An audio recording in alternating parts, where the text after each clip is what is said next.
இஸ்ரவேல் மக்கள் எப்படி துளிர்விட்டார்கள், இஸ்ரவேல் மக்கள் எப்படி துளிர்விட்டு இந்த உலகத்தை நிரப்பினார்கள் என்கிற செய்தியை நாம் தியானித்திருக்கிறோம். அது மாத்திரமல்ல, பாழான ஸ்தலங்களை எல்லாம் கர்த்தர் எப்படி கட்டினார் என்று பார்த்தோம். இன்றைக்கு ஒரு குடும்பத்தை நாம் வேதத்தில் பார்க்க போகிறோம். அல்லேலூயா. பட்டுப்போன மரமாகிய ஒரு குடும்பம். நம்ம வாழ்க்கையில் சில பேர் சில கஷ்டங்களை அனுபவிக்கிறோம். ஆனால் இப்படி ஒரு கஷ்டத்தை நாம் அனுபவித்திருக்க மாட்டோம். நம்முடைய வாழ்விலே சில சோதனைகள் கஷ்டங்கள் வரும்போதெல்லாம் நம்மில் அநேகர் அப்பா யோபுவை போல சோதிக்கப்படுகிறேன் என்று சொல்லுவோம். ஆனால் உண்மையாகவே யோபுவை போல நாம் யாரும் சோதிக்கப்பட்டதில்லை, சோதிக்கப்பட போவதும் இல்லை, சோதிக்கப்பட வேண்டாம் என்பதே என்னுடைய ஜெபம். ஏனென்றால் யோபுவை போல ஒரு பாடுகள் வறுமையானால் நாமெல்லாம் இருக்கிற இடம் தெரியாமல் போயிடும். பிரசங்கிக்கலாம், பிரசங்கியாராக இருந்தாலும் கேட்கிறவர்களாக இருந்தாலும் அப்படிப்பட்ட ஒரு பாடுகளை அனுபவிப்பது என்பது கொடூரமான ஒரு காரியம். அதே போன்று வேதத்தில் ஒரு கொடூரமான சூழலை அனுபவித்து பட்ட மரமாகி போன, வாழ்க்கை வெறுத்து போன ஒரு குடும்பத்தை பார்க்க போகிறோம். அந்த குடும்பம் துளிர்த்தது. ஆமென் சொல்லுவோமா? ஏன் இதை நாம் தியானிக்கிறோம் இந்த காலை வேளையில் என்றால், நமக்கு ஒரு நம்பிக்கை உண்டாகும்படியாக வேதம் எதற்காக ஒவ்வொரு வாழ்க்கை சரித்திரங்களை தொகுத்து நமக்கு தந்திருக்கிறது என்றால், நம்முடைய விசுவாசத்தை பலப்படுத்துவதற்காக. நாம் ஆண்டவராய் இயேசு கிறிஸ்துவை குறித்தும் அவருடைய குணாதிசயங்களை குறித்தும் அவருடைய மகத்துவங்களை குறித்து மட்டும் தியானிக்காமல், தேவனுடைய பிரசன்னத்தை அனுபவித்த, தேவனால் தொடப்பட்ட, தேவனால் விடுவிக்கப்பட்ட, தேவனால் ஆசீர்வதிக்கப்பட்ட சில பாத்திரங்களையும் அவ்வப்போது தியானிக்கிறோம். எதற்காக வென்றால், நம்மை ஊக்கப்படுத்த, நமக்கு ஒரு உற்சாகத்தை உண்டாக்குவதற்கு. ஆமென் சொல்லுவோமா? இப்படி இருந்த குடும்பத்தை ஆண்டவர் இப்படி மாற்றினாரா, அப்போ நம்மளை மாற்றுவார் அப்படின்னு ஒரு தேற்றி கொள்ளதான் நாம் சரித்திர செய்திகளை தியானிக்கிறோம். ஸோ இன்றைக்கு ஒரு ஹிஸ்டாரிக்கல் மெசேஜ், சரித்திர செய்தி என்று சொல்லுவார்கள். செய்தியில் 5 டைப் இருக்குது. இதில் சரித்திர செய்தி. ஏன் இந்த சரித்திர செய்தி என்றால், தேவனுடைய செயல்களும் தேவனுடைய வல்லமைகளும் பயங்கரமானவைகள் என்பதை நாம் அறியும் பொருட்டு. இன்றைக்கு நாம் யாரை குறித்து தியானிக்கிறோம் என்றால், ரூத்தினுடைய வாழ்வை குறித்து நாம் தியானிக்க போகிறோம். யாரை குறித்து தியானிக்க போகிறோம்? ரூத்து. இந்த ரூத்துட்ட நாம் தியானிக்கிற அளவுக்கு என்ன இருக்குது ஓரளவு தெரியும். இருந்தாலும் இந்த வசனத்திற்கு ஏற்றாற் போல சில காரியங்களை நாம் தியானிக்கலாம். ஒருவேளை மூத்த விசுவாசிகளுக்கு தெரியும் என்பதற்காக சில சரித்திரங்களை நான் போதிக்காமல் இருந்தால், பிந்தின விசுவாசிகளுக்கு சரித்திரம் தெரியாமல் போயிடும். கண்டிப்பாக 30 வருஷமாக அந்த சபையில் இருக்கிறவங்க ரூத்தினுடைய சரித்திரத்தை 2 முறைக்கு 4 முறை கூட கேட்டிருக்கலாம். ஆனால் புதிதாக வந்து கொண்டிருக்கிற மக்கள் நிறைய பேர் இருப்பாங்க. ஸோ அவர்களுக்கும், ஒருவேளை கேட்டு பல நாள் மறந்து போன உங்களுக்கும் ஆண்டவர் பேசுகிறார். எனவே பேசுகிறது ஆண்டவர் என்று உணர்வில் நாம் காணப்படுவோம். நாம் கேட்ட செய்திதானே என்று வேதத்தை மூடுவீர்களே ஆனால் தேவனுடைய பிரசன்னத்தை அனுபவிக்க முடியாது. நாம் கேட்ட செய்திதானேன்னு சொல்லி நாம் காதுகளை அடைத்து கொண்டு அலட்சியமாக இருப்போமே ஆனால் இந்த செய்தி மூலமாய் வருகிற நன்மைகளை நாம் அனுபவிக்க முடியாது. அதனால் கேட்ட செய்தியாக இருந்தாலும் வாஞ்சையோடு, கர்த்தர் புதிய ஒரு கோணத்தில், ஒரு புதிய தாக்கத்தில் என்னோடு பேசுவார் என்கிற நம்பிக்கையோடு இருங்கள். ஆண்டவர் ஆசீர்வதிப்பார். அல்லேலூயா. அங்கே வாசிக்கலாம். ரூத்தின் புத்தகம் 1வது அதிகாரம் 20வது 21வது வசனம். அதற்கு அவள், நீங்கள் என்னை நகோமி என்று சொல்லாமல் மாறாள் என்று சொல்லுங்கள்.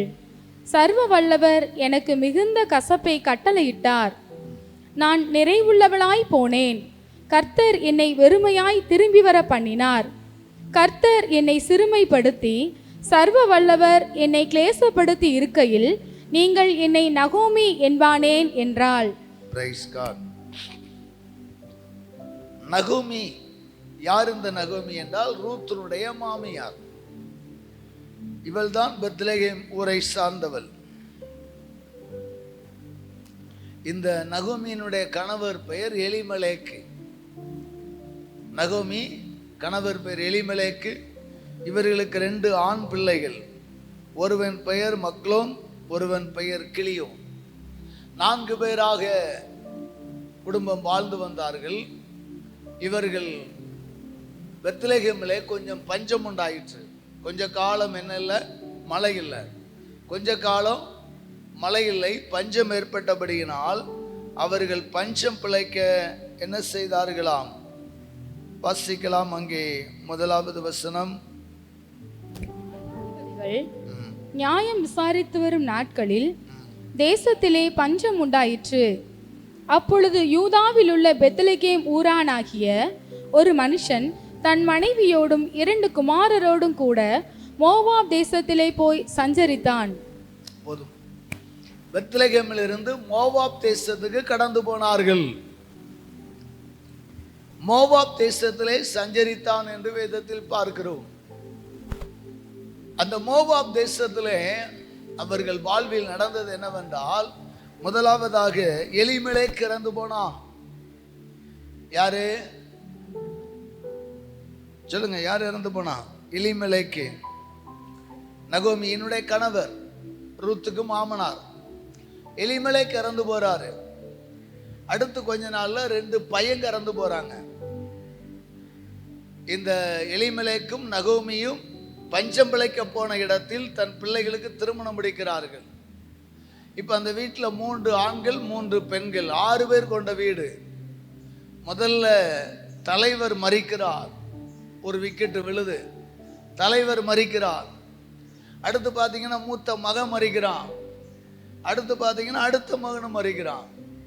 இப்பதான் இந்த அம்மா சொந்த தேசத்துக்கு வரும்போதுதான் ஏன் நகோமியா வந்துட்டான்னு சொல்றாங்க. அப்பதான் இந்த வார்த்தையை சொல்றான், என்னை நகோமி என்று சொல்லாதிருங்கள், மாறாள் என்று சொல்லுங்கள். மாறாள் என்ற கசப்பு.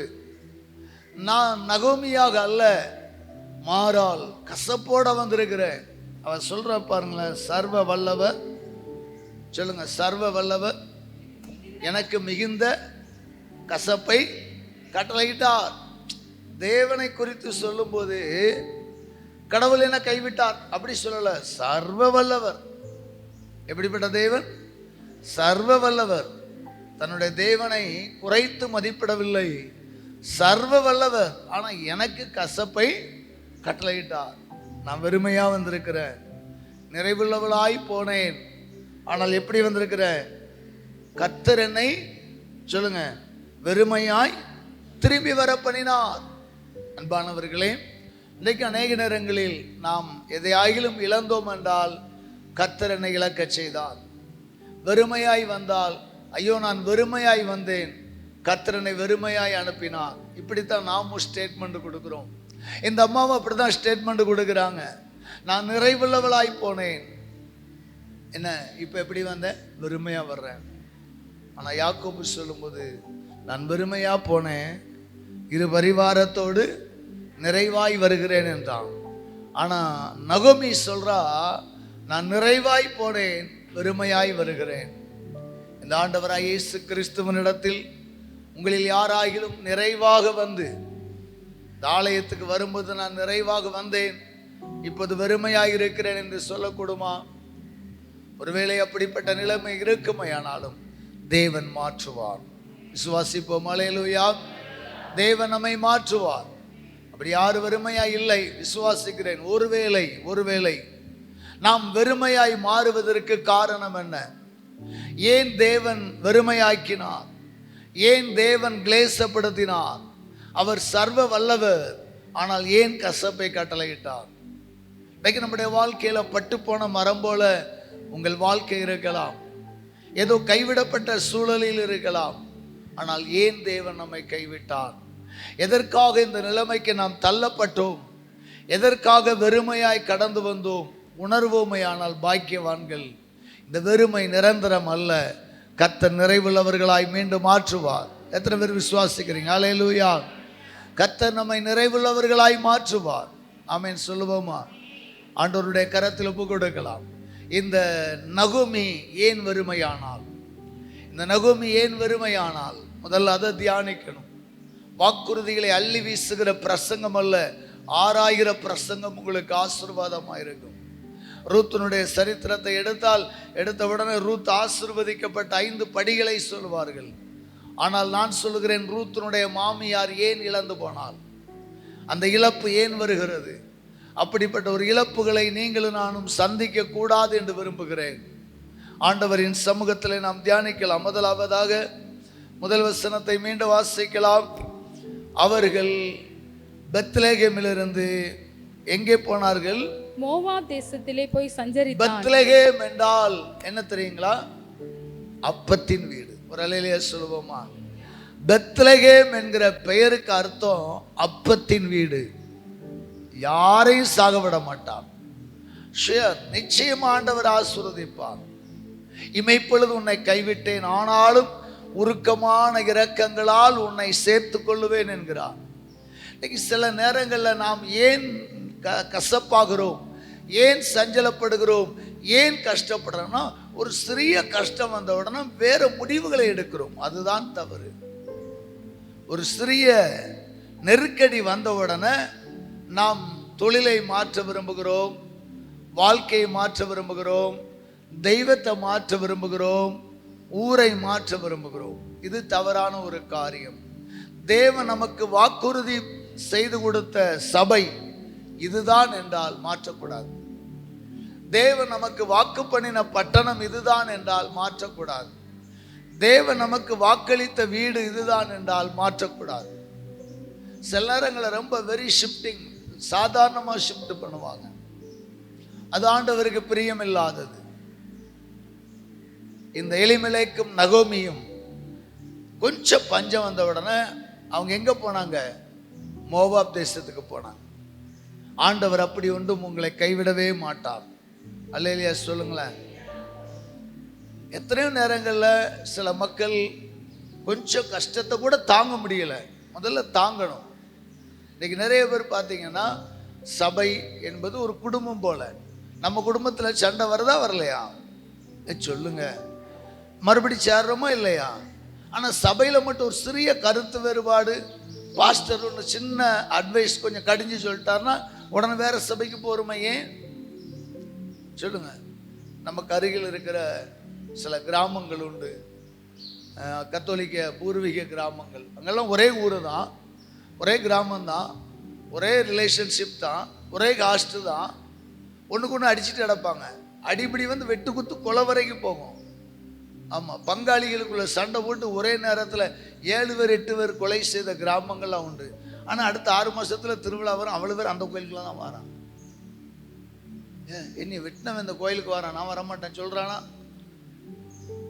ஆனால் அவர்கள் ரட்சிக்கப்படாதவர்கள் என்று நாம் அவர்களை சொல்லுகிறோம். நாம தான் ரட்சிக்கப்பட்டோம். கொஞ்சம் கூட மன்னிக்க மனம் இல்லை. அவன் மன்னிக்கிறான், மன்னிக்கல. ஆனால் நம்முடைய திருச்சபைங்கிற உணர்வில் வர்றாங்களா இல்லையா? ஆனால் ஆவிக்குரிய சபைகளில் தேவன் நம்மை சந்தித்த இடம், தேவன் நம்முடைய காயங்களை கட்டின ஸ்தலம், தேவன் நமக்கு ஜீவனை கொடுத்த இடம்.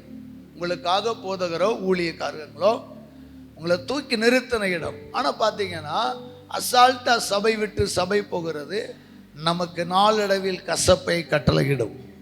இவள் அப்பத்தின் வீட்டை மறந்தாள், பெத்லகேம் என்னும் தேவனுடைய பிரசன்னமுள்ள இடத்தை மறந்தாள், தேவன் கூடி ஆராதிக்கிற ஸ்தலத்தை அவள் மறந்தாள். அவள் பஞ்சமலைக்கு போனா சரி, ஒருவேளை போனதை கூட கொஞ்சம் ஏற்றுக்கொள்ளலாம். ஆனால் வசனத்தை வாசிங்க, அங்கே ஒரு வார்த்தை வீதமாய் சொல்லுகிறது. 2வது வசனம் கடைசி பகுதி, அவர்கள் மோவாப் தேசத்திற்கு போய் அங்கே இருந்து விட்டார்கள்.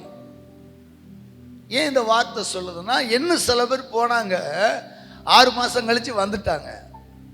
சொல்லுங்க, போனாங்க வந்துட்டாங்க, ஜீவன் தப்பினார்கள்.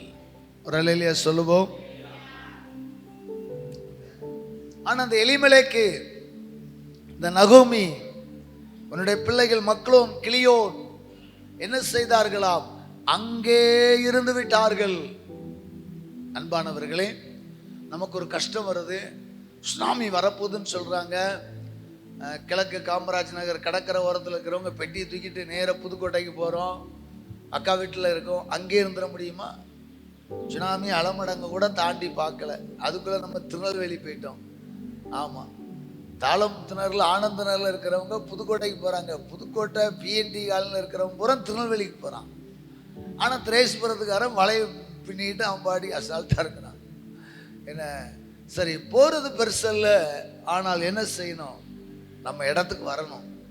ஒருவேளை சூழ்நிலைகள் மாறலாம், ஏதோ மன சஞ்சலங்கள் வரலாம், பண கஷ்டங்கள் வரலாம், நம்ம வாழ்க்கையில் ஒரு வறுமை வரலாம், பஞ்சம் பிழைக்க போகலாம், அக்கா ஊருக்கு அண்ணன் ஊருக்கு ஏதோ மாமனார் ஊருக்கு போகலாம்.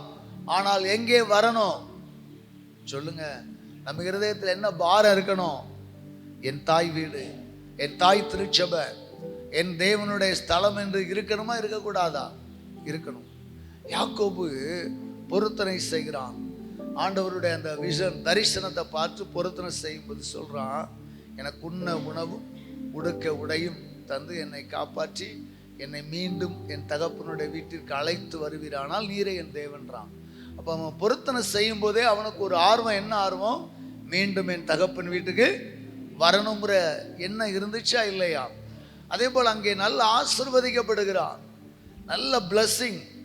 மாமனார் வீட்டில் செல்வ செழிப்பு, ஒரு பஞ்சமும் இல்லை. மனைவிக்கும் பஞ்சம் இல்லை, பிள்ளைக்கும் பஞ்சம் இல்லை, ஆட்டுக்கும் பஞ்சம் இல்லை, மாட்டுக்கும் பஞ்சம் இல்லை, சர்வ செழிப்பு. ஆனால் கர்த்தர் சொல்றாரு, உன் தேசத்துக்கு போ. இதுக்கு மேலே இந்த உன் மாமன் என்ன செஞ்சிருவான்? உன்னை ஏமாற்றிடுவான்.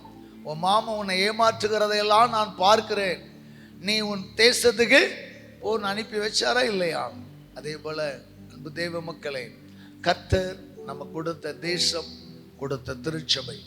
இந்த நகோமியினுடைய வாழ்க்கையில கசப்பு ஏற்பட்டதின் முதல் காரணம், அவர்கள் பஞ்சம் பிழைக்க பெத்லகேமை விட்டு மோவாப் தேசம் போனது ஒரு தப்பு.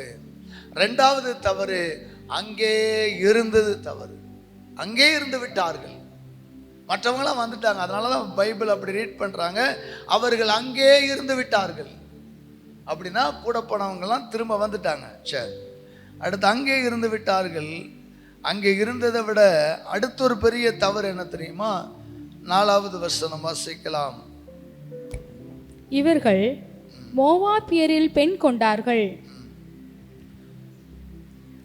அடுத்த 3வது மேஜர் மிஸ்டேக், இவர்கள் எங்கே பெண் கொண்டார்கள்? மோவாபி தேசத்திலே பெண் கொண்டார்கள். அந்த நாட்களில் இஸ்ரவேல் ஜனங்களுக்கு தேவனுடைய கட்டளை ஸ்ட்ராங்கா இருக்கு, அந்நிய நுகத்தில் முடிக்க கூடாது. ஆமா, இன்னைக்கு அநேக குடும்பங்கள் வறுமையாய் வருவதற்கும் சஞ்சலப்படுவதற்கும் காரணம் என்ன? அந்நிய நுகங்கள். அந்நிய நுகத்தில் பஞ்சம் பிழைக்க போன தேசத்தில், விருத்த சேதனம் இல்லாத குடும்பத்துல, கர்த்தரை அறியாத குடும்பத்துல, பிரஜாதி மார்க்கத்தில் சம்பந்தம் கலந்தார்கள். அல்லேலூயா. என் ஜனம் ஜாதிகளுடைய கலவாமல் தனித்து வாசம் பண்ணுன்னு உங்களை குறித்து என்ன குறித்து ஏசப்பா சாட்சி கொடுத்திருக்கிறாரு. ஆனா நமக்கு எப்படியாவது ஒரு பொண்ணு கிடைச்சா போதும்.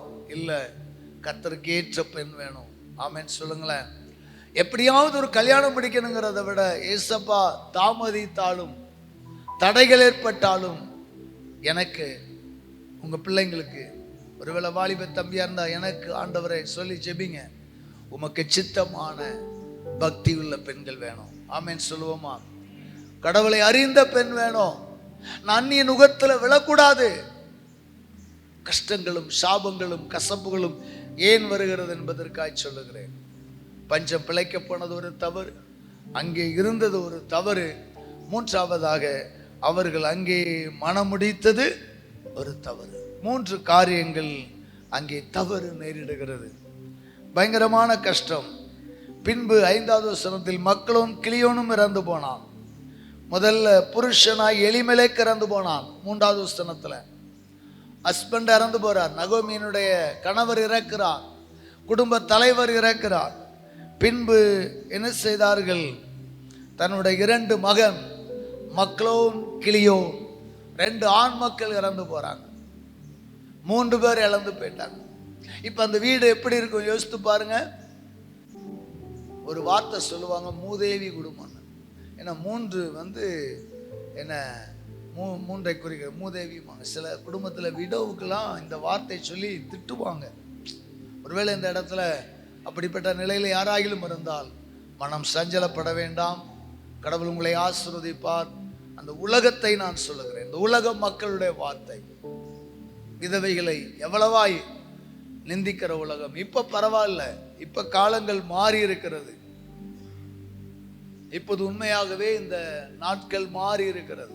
அந்த காலங்கள்ல விதவை அவள் 55 வயசானாலும் 25 வயசானாலும் 35 வயசுனாலும் சனாதன தர்மம் என்று தூக்கி பிடிக்கிற RSS தூக்கி பிடிக்கிற சனாதன தர்மத்தின் காலத்துல விதவை உடன்கட்டை ஏறணும். புருஷன் செத்துட்டா அதுல இவாளும் சேர்ந்து என்ன செய்யணும்? சாகணும். இதுதான் 1940 வரைக்கும் இருந்துச்சு, 47 வரைக்கும் இருந்துச்சு, 50க்கு அப்புறம் இருந்துச்சு, சுதந்திரம் வாங்கினதுக்கு அப்புறம் இருந்துச்சு. விதவைகளுக்கு இந்த உலகத்துல வாழ உரிமை இல்லாது இருந்தது. அதற்காய் போராடினது நம்முடைய மிஷனரிகள். போராடி அந்த உரிமையை பெற்று தந்தார்கள். அதுக்கப்புறம் இந்த சமுதாயம் விதவைகளை என்ன சொல்லியது என்றால், வீட்டை விட்டு வெளியே வரக்கூடாது என்றார்கள். கருப்பு வஸ்திரங்களை உடுத்த வேண்டும். சில சமுதாயங்களில் வெள்ளை வஸ்திரங்களை உடுத்த வேண்டும். கலரே உடுக்கக்கூடாது. மங்களமான காரியம் நடக்கும்போது அவர்கள் வரக்கூடாது. காலமே சாலையில் நடக்கக்கூடாது, வீட்டுக்குள்ளே இருக்கணும். ஏனென்றால் ஒருவன் விதவையை பார்த்துட்டு போனான்னா அவனுக்கு போற காரியம் நல்லா இராதான். அதனால தெருக்கல்ல வரக்கூடாது. அவர்கள் குடும்பத்தினுடைய விசேஷ விழாக்களில் சமையல் பாத்திரத்தை தொடக்கூடாது. இப்படி பல கஷ்டங்களை வைத்திருந்தார்கள். காலங்கள் மாற, சுதந்திரம் மாற, இந்திய தேசம் கிறிஸ்தவத்தை ஏற்றுக்கொண்டதின் விளைவு இன்னைக்கு நாம கலர் சேலை உடுத்துறோம். விதவைகளா இருந்தாலும் பால் காய்ப்புனாலும் சரி, கல்யாணம்னாலும் சரி, முன்னாடி நிற்கிறோம். இதற்கெல்லாம் காரணம் தேவனுடைய மிஷனரிகள் ஆற்றிய பணிகள், மறந்துவிடக்கூடாது. சரி, அப்படி ஒடுக்கினார்கள் விதவைகளுக்கு. அந்த நாட்கள் என்ன இல்லை, மரியாதை இல்லை. அதனாலதான் அவர் சொல்றா, சர்வ வல்லவர் எனக்கு கசப்பை கட்டளையிட்டார். எங்க கிராமத்துல, எங்க வீட்டுக்கு எதிர்த்தாக்குல ஒருத்தர் உண்டு, அண்ணன் தம்பி 2 பேர் உண்டு. அதுல ஒருத்தர் கண்டக்டர், ஒருத்தர் டிரைவர். அவங்க வீட்டில் அவங்க ஒரு அக்கா உண்டு, அக்கா அம்மா தங்கச்சி நிறைய பேர் உண்டு. அண்ணங்காரர் எங்கள் வீட்டுக்கு எதிர்த்தால முடுக்கலன்னா சைக்கிளில் வருவார். ரோட்டுக்கு இந்த அம்மா வந்துடுவாங்க, வந்து அங்கிட்டு இங்கிட்டு பார்த்துட்டு இப்படியே நில்லுமாங்க. ஆமாம், அடுத்து வரலாமாங்க. ஏன்னா கிழக்கு மேற்கையும் யாராவது விடோ வராங்களான்னு பார்ப்பாங்க. ஏதாவது கருப்பு சேலை வெள்ளை சேலை கட்டிட்டு வந்தால் இரு கொஞ்சம் சைட் டிராஃபிக் இன்ஸ்பெக்டர் மாதிரி வேலை பார்ப்பாங்க. எனக்கு ரொம்ப நாளாக தெரியாது, சின்ன பின்னாங்க. அதுக்கப்புறம் தான் கேட்டேன், ஓ இதுதான் விஷயமானு. எவ்வளவு கொடூரமானவர்கள் யோசித்து பாருங்கள். சாலையில் ஒரு விதவை எதிர்த்து போனால் என் பிள்ளைக்கு நல்லது நடக்கும். ஆனால் அப்படி பார்த்து அந்த குடும்பத்தை வளர்த்தோம், நல்லதாக நடக்கலை. குடும்பம் நல்லா இல்லை, விதவைகள்லாம் நல்லா இருக்காங்க. எதுக்காக சொல்றேன்னா, இப்படி இந்த சமுதாயத்தில் கஷ்டத்தை செய்தார்கள். அதனாலதான் அவர் சொல்றார், சர்வ வல்லவர் எனக்கு கசப்பை கட்டளையிட்டார். அல்லேலூயா. நான் நிறைவுள்ளவளாய் போனேன், வெறுமையாக வந்தேன். அன்பானவர்களே, இப்படிப்பட்ட வாழ்க்கை எப்படி துளிர்விடும்? ஆண்டவர் எப்படி ஆசீர்வதிப்பார்? ஆசீர்வதிப்பதற்கு என்ன வழி இருக்கிறது என்று நீங்கள் கேட்கலாம். தேவன் ஆசீர்வதிக்கிறார். ஆண்டவருடைய ஆசீர்வாதத்தை பெற்றுக்கொள்வதற்கு ஒரு 7 நிலைகளை கடந்து வருகிறார்கள். இந்த 7 நிலைகளை ஞாபகமாய் குறித்துக் கொள்ளுங்கள். முதலாவதாக வாசிக்கலாம், 1வது அதிகாரம் 6வது வசனம். கர்த்தர் தம்முடைய ஜனங்களை சந்தித்து அவர்களுக்கு ஆகாரம் அருளினார் என்று அவள் மோவாப் தேசத்திலே கேள்விப்பட்டு தன் மருமக்களோடு கூட மோவாப் தேசத்திலிருந்து திரும்பி வரும்படி எழுந்து. Praise God. அல்லேலூயா. கர்த்தருக்கு ஸ்தோத்திரம் உண்டாகட்டும். ஆசீர்வாதங்களை எப்படி அனுபவிக்கிறார்கள் என்பதற்கான பாடத்தை கற்றுத் தருகிறேன். தேவன் எப்படி நகோமியின் குடும்பத்தை துளிர்க்க பண்ணுகிறார் என்பதற்காய் கற்றுத் தருகிறேன். நம்பர் 1, முதல்ல அவர்கள் கசப்பா இருக்கிறாங்க. வீட்டில் 3 பேரும் முடங்கி கிடக்குறாங்க. மருமக்களும் விதவை, மாமியாளும் விதவை, 2 மருமக்களும் விதவை. மாமியா ஒரு வயது சென்றவள், 50 வயசு இருக்கலாம், 60 இருக்கலாம். ஆனால் இவர்கள் இளம் வயதின் விதவைகள். பிள்ளை கூட இல்லை, இளம் வயதின் விதவைகள், கைம்பெண் என்பார்கள். இப்போ என்ன நடக்குது? இந்த அம்மா வாழ்க்கையில துளிர்ப்பதற்கான முதல் ரகசியம், பட்டு போனவர்கள் வாழ்க்கையை துளிர்ப்பதற்கான முதல் ரகசியம், வேதம் சொல்லுகிறது, கர்த்தர் தம்முடைய ஜனங்களை சந்தித்து அவர்களுக்கு ஆகாரம் அருளினார் என்று அவள் கேள்விப்பட்டு. என்ன அர்த்தம்? பெத்லகேம்ல செழிப்பு உண்டாயிற்று என்று கேள்விப்பட்டாள். பெத்லகேம்ல பஞ்சம் நீங்கிட்டு என்று வேதம் சொல்லல, கர்த்தர் பெத்லகேமை சந்தித்தார். அல்லேலூயா. பெத்லகேம்ல மழை பெய்தது என்று சொல்லவில்லை, பெத்லகேம் மக்களை தெய்வம் ஆசீர்வதித்தார். பெத்லகேமில் இருக்கிற சொந்த பந்தங்கள் எல்லாம் ஆசீர்வதிக்கப்பட்டார்கள் என்பதை அவள் அறிந்தாள். கர்த்தரால் என் குடும்பம் செழிக்கிறது என்பதை அறிந்தாள். தேவனாய கர்த்தர் பெத்லகேமில் இருக்கிற மக்களை சந்தித்தார், அவர்களை ஆசீர்வதித்தார் என்று அவள் கேள்விப்பட்டா. பாருங்க, மறு நிமிஷமே பெட்டி கட்டுறான். அதுல தான் ஹைலைட். கரங்களை தட்டி ஒரு அலையிலையா சொல்லுமா?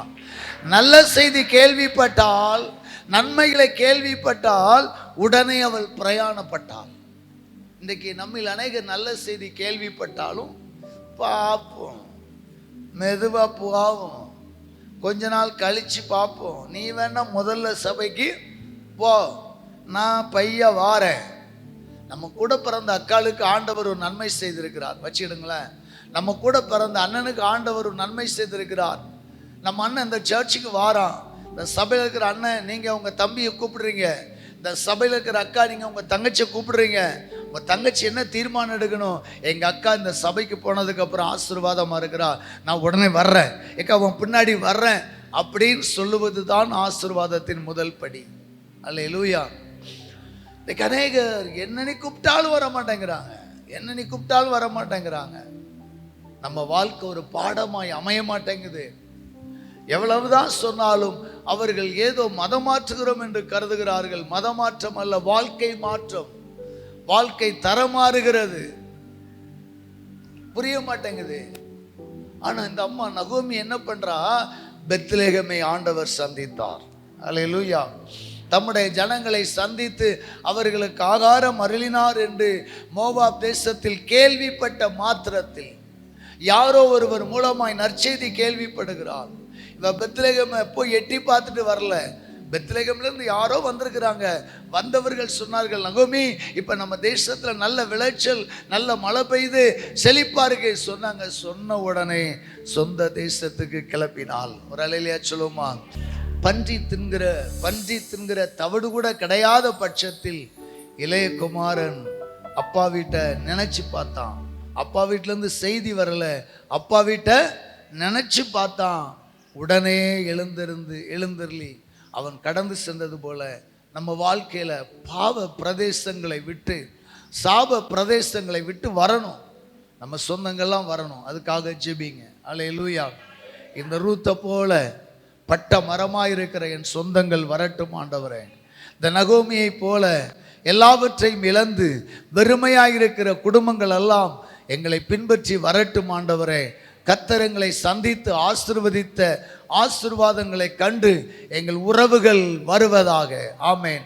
ஒரு விஷயம் எல்லாம் ஜெபிக்கலாமா? கொஞ்ச நேரம் இந்த காரியங்களுக்காக. என்ன உங்க வாழ்க்கையை பார்த்து அநேகர் இயேசுவுக்குள்ள வரணும்.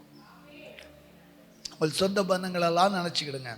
யாரெல்லாம் உங்கள் சொந்தத்தில், உங்கள் உறவுகளில் வெறுமையாக இருக்கிறாங்க, யாரெல்லாம் ஆண்டவரை இழந்திருக்கிறாங்க, சமாதானம் இழந்திருக்கிற எல்லாரும் தேவனுடைய சபைக்கு வரணும். ஆண்டவரே, கர்த்தர் எங்களை சந்தித்து ஆசீர்வாதம் அருளினதை, கர்த்தர் எங்களை சந்தித்து சமாதானம் அருளினதை, கர்த்தர் எங்களை சந்தித்து நிறைவாக நடத்துகிறதை அறிந்து எங்கள் குடும்பங்கள் சபைகளுக்குள் வருவதாக. 2026 ஒரு மாபெரும் அறுவடை உண்டாவதாக இயேசுவின் நாமத்தினால. பேரை சொல்லி ஸ்தோத்திரம் பண்ணுங்க பார்க்கலாம்.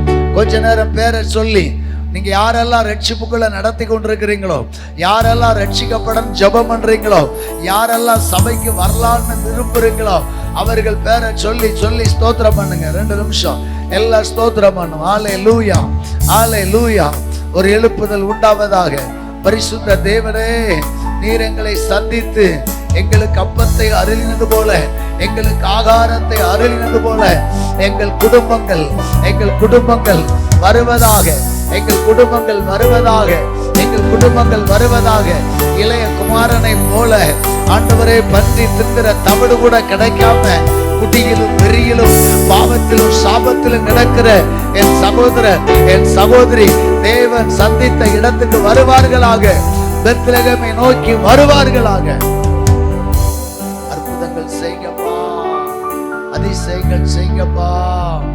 அன்பான கரங்களில் கொடுத்து செல்கிறோம் இயேசுவின் நாமத்தில் பிதாவே, ஆமென். அல்லேலூயா, அல்லேலூயா. ஓகே, இப்ப எல்லாம் பேக் பண்ண ஆரம்பிச்சாச்சு. இப்ப நகோமியும் தன்னுடைய 2 மருமக்கள் என்ன செய்றாங்க?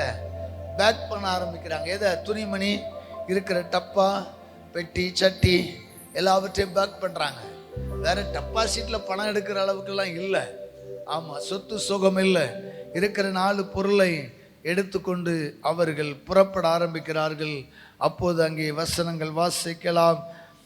12வது வசனத்துல இந்த நகோமி சொல்றா, என் மருமக்களே, நான் வயது முதிர்ந்தவள். என்னாச்சு? குருவி குருவி வேற ஒன்றும் இல்லை, ஃபேனில் அடிபட்டுச்சு. சரி, நான் வயது முதிர்ந்து விட்டேன். என்ன நம்பி வந்த உங்களுக்கு புண்ணியம் இல்லை. அதனால நீங்கள் உங்கள் தகப்பன் வீட்டிற்கு போய்விடுங்கள் என்று சொல்லி தன்னுடைய 2 மருமகளை சொல்லுகிறாள். கர்த்தர் உங்கள் இருவருக்கும் வாய்க்கும் புருஷனுடைய வீட்டிலே நீங்கள் சுகமாய் வாழ்ந்திருக்க செய்வாராக என்று சொல்லி அவர்களை முத்தமிட்டாள். அப்பொழுது அவர்களும் சத்தமிட்டு அழுது மாமியாரை முத்தமிட்டார்கள். இப்படி ஒரு மாமியாரா? சே, மாமியால மருமகால பயங்கர ஹைலைட்டா இருக்கு. அழுது முத்தமிடுகிறார்கள். முத்தமிட்டு நீங்க போங்க அப்படின்றார் என்ன. ஆனா அந்த மருமக்கள்மார் இல்லை, நாங்க உங்க கூட தான் வருவோன்றாங்க. 2 பேரும் உங்க கூட தான் வருவோன்றாங்க. ஆனா இவ கேட்கல. இல்லை, நீங்க போங்க, என் கூட வந்து உங்களுக்கு ஒரு பிரயோஜனம் இல்லை. நான் பட்ட மரம், நான் ஒரு பாட்டி ஆயிட்டேன், எனக்கு பலன் இல்லை, உங்களுக்கு சம்பாதிச்சு போட என்னை நம்பி வர்றதுல உங்களுக்கு ஒரு பிரயோஜனம் இல்லை, தயவு செய்து போயிருங்கன்றான். 14வது வசனம் வாசிங்க. அப்பொழுது அவர்கள் சத்தமிட்டு அதிகமாய் அழுதார்கள். ஓர்பால் தன் மாமியை முத்தமிட்டு போனாள். ரூத்தோ அவளை விடாமல் பற்றி கொண்டாள். பிரைஸ் காட், ஹல்லேலூயா, ஹல்லேலூயா. என்னைக்காவது நீங்க யாராவது மாமியாருக்கு முத்தம் கொடுத்துருக்கீங்களா? நல்ல பாக்கியன ஒரு முத்தமும் கொடுங்க. கணவருக்கு மட்டும் கொடுத்தா போதாது, கணவர்களே மனைவிக்கு மட்டும் கொடுத்தா போதாது, மாமிக்கு முத்தம் கொடுங்க. வயதான அம்மாவுக்கு முத்தம் கொடுங்க. வயதான காலங்களில் அம்மாவுக்கு ஒரு ஆனிவர்சரி கொண்டாடும் போது அம்மாவை கட்டி பிடிச்சி ஒரு முத்தம் கொடுக்கறது போல் மாமியும் கொடுங்க. அது ஒரு பெரிய பிளஸ்ஸிங். சரியா? சரி, இப்போ இந்த 2 மருமக்களும் பாருங்க எவ்வளோ பாசமாக இருந்திருக்காங்கன்னு. கட்டி பிடிச்சி அழுது உருண்டு மாமிக்கு முத்தம் கொடுத்தார்கள். முத்தம் கொடுத்துட்டு என்ன செஞ்சிட்டாலாம்? ஒருத்தி போயிட்டா. என்ன செய்தா? முத்தமிட்டு ஓர்பால் என்னும் மருமகள், மோவாப் தேசத்தில் உள்ள ஒரு மருமகள் ஓர்பால், அவள் முத்தமிட்டு விட்டு போய்விட்டாள். ரூத்தோ அவளை விடாமல் பற்றி கொண்டாள். இந்த ரூத்தை பற்றி தான் இன்னைக்கு படிக்கிறோம். இந்த ரூத்து மூலம் தான் இந்த வாழ்க்கை கட்டப்படுது. ரூத்தோ மாமியை விடாமல் என்ன செய்தாலாம்? பற்றி கொண்டாள். அப்போது இந்த ரூத்தினுடைய ஒரு வார்த்தை, ஒரு ஸ்டேட்மெண்ட்டை படிக்கலாம். அந்த ரூத்து சொல்ற வார்த்தை என்ன தெரியுமா? வாசிங்க. நீர் போகும் இடத்திற்கு நானும் வருவேன், நீர் தங்கும் இடத்திலே நானும் தங்குவேன், உம்முடைய ஜனம் என்னுடைய ஜனம், உம்முடைய தேவன் என்னுடைய தேவன். அல்லேலூயா. ரூத் சொல்ற ஒரு வார்த்தை, மாமி இனி எனக்கு நீங்க தான் உலகம், இந்த உலகமே நீங்க தான், நீங்க இல்லாட்ட எனக்கு உலகம் யாருமே இல்லை, நீங்க தான். உங்களுக்கு யார் சொந்தமோ அவர்களெல்லாம் என் சொந்தம், உங்கள் தேவன் யாரோ அவர் தான் என் தேவன். இந்த ரூத்துக்கு யெகோவா தேவனை தெரியுமா? சொல்லுங்க, தெரியுமா? தெரியாது. இந்த ரூத்துக்கு யாவே கர்த்தர் தெரியாது. யெகோவா தேவனின் ஒரு நன்மை அவ பெற்றிருக்கிறாளா? இல்லை. மாமனார் சோமலாம கிடக்கும்போது சோமனி பார்த்தாங்க, மாமனார் பிழைக்கல. புருஷன் சோமலாம கிடைக்கும் போது யாவே தேவனை கூப்பிட்டு பார்த்தாங்க, சுகம் கிடைக்கல, செத்துட்டான். இந்த கர்த்தர் மோவாப் தேசத்தில் இருக்கிற வரைக்கும் இந்த ரூத்துக்கு ஒரு நன்மையும் செய்யல, ஒரு நன்மையுமே செய்யல. சொல்லுங்க, ஒரு நன்மையும் செய்யல. ஆனா அவன் சொல்றா, மாமி உங்க ஆண்டவர் தான் இனி என்னுடைய ஆண்டவர். அல்லேலூயா, அல்லேலூயா. கட்டாய மதமாற்றம் அல்ல, கட்டாய மனமாற்றம். மாமி மாற்றல, மருமகள் மாறினார். மாமியின் பலவந்தம் அல்ல, மருமகளின் விடாப்பிடி. நான் வர்றேன், உங்க ஆண்டவர் தான் இனி என்ன ஆண்டவர். எப்படிப்பட்ட மருமகளா இருக்கா பாருங்க. நம்முடைய ஆண்டவர் இங்கே இருக்கிற அநேக மருமக்களுக்கு எத்தனை நன்மை செய்திருக்கிறார். யெகோவா தேவனின் கரத்தில் எத்தனை ஆசீர்வாதங்களை பெற்றிருக்கிறார்கள். பெற்றிருந்து பின்வாங்கி போன நிறைய மருமக்கள் உண்டு. ஏசப்பா கரத்தினால அநேக நன்மைகள் பெற்றுக்கொண்டு, அநேக ஆசீர்வாதங்கள் பெற்றுக்கொண்டு திரும்பி போன மாமியார் உண்டு. ஆனா இந்த பொண்ணு, இந்த ரூத்து, ஒரு நன்மையும் இயேசுநாதர்கிட்ட பெறல. ஆனா சொல்றா, மாமி உங்க கர்த்தர் தான் இனி என் கர்த்தர். அல்லேலூயா. உங்க ஆண்டவர் தான் என்னுடைய ஆண்டவர், உங்க சொந்தம் தான் என்னுடைய சொந்தம் என்று அவள் உறுதியாய் பற்றி கொண்டாள். உம்மை உறுதியாய் பற்றி கொண்ட மனதையுடையவன் உம்மையே நம்பியிருக்கிறபடியால் நீர் அவனை பூரண சமாதானத்துடன் காத்துக்கொள்வீராக. வாசிக்கலாம் 2வது அதிகாரம் 1வது வசனம். நகோமிக்கு அவளுடைய புருஷனாகிய எலிமெலேக்கின் உறவின் நாம மறுபடியும் சில சம்பவத்தை சொல்றேன். இப்ப 2 பேர் கடந்து வருகிறார்கள். ஓர்பால் போய்விட்டால், நகோமி என்கிற வயதான அந்த மாமியாரும் இளம் வயதுடைய மருமகள் ரூத்தும் தன் சொந்த தேசத்துக்கு வர்றாங்க. இப்போ கேட்குறேன், சொந்த தேசத்துக்கு வந்துட்டாங்க. இந்த பிள்ளை புது பிள்ளை, புது பொண்ணு மாதிரி இருக்கு. இப்போ யார் வேலைக்கு போகலாம்? நிறைய இடங்களில் பார்த்தா மருமகளை அனுப்ப மாட்டாங்க. மாமி இன்னைக்கும் 90 வயசில் 100 நாள் வேலைக்கு போகிற மாமியாக இருக்கு. நான் போகிறேம்மா. இன்றைக்கும் சில கல்யாணம் முடிஞ்சால் நம்ம மருமகளை உடனே கடைக்கு அனுப்ப மாட்டோம், உடனே மார்க்கெட்டுக்கு அனுப்ப மாட்டோம். யார் செய்வா? வீட்டில் பெரியவங்க தான் செய்வாங்க. அப்புறம் கொஞ்ச நாள் கழித்து புது பொண்ணு பழைய பொண்ணு ஆனதுக்கப்புறம் தான் வேலை வெட்டி கடத்தெருவுக்கே போகும். ஆனால் அந்த ஊரில் போன உடனே அந்த மருமகள் மாமி உட்கார வச்சுட்டு, மாமி இருங்க நான் போகிறேன். வாசிங்க 2வது வசனம். மோவாபிய ஸ்திரியான ரூத் என்பவள் நகோமியை பார்த்து, நான் வயல்வெளிக்கு போகிறேன். யாருடைய கண்களில் எனக்கு தயை கிடைக்குமோ, அவர் பிறகே கதிர்களை பொறுக்கிக் கொண்டு வருகிறேன் என்றால், அதற்கு இவள் என் மகளே போ என்றாள். அல்லேலூயா. மாமிகிட்ட சொல்றா, மாமி நீங்க வீட்டில் இருங்க, நான் போய் கதிர் பொறுக்கிட்டு வாரேன். கதிர் அறுக்க அல்ல, கதிர் பொறுக்க. வசனங்கள் எல்லாம் படிக்கணும். அவ எங்க போறேங்கிறா சொல்லுங்க. கதிர் பொறுக்கி கொண்டு வருகிறேன். அறுக்கிறவங்களுக்கு சம்பளம், பொறுக்கிறவங்க இலவசம். அந்த காலத்தில் லேவியராம் புத்தகத்தில் இருக்குது. வயல்வெளியில் நான் என்னுடைய வயலில் வேலைக்காரங்களை விட்டு அறுக்கிறேன்னா 10 பேர் அறுத்துக்கிட்டே போவாங்க.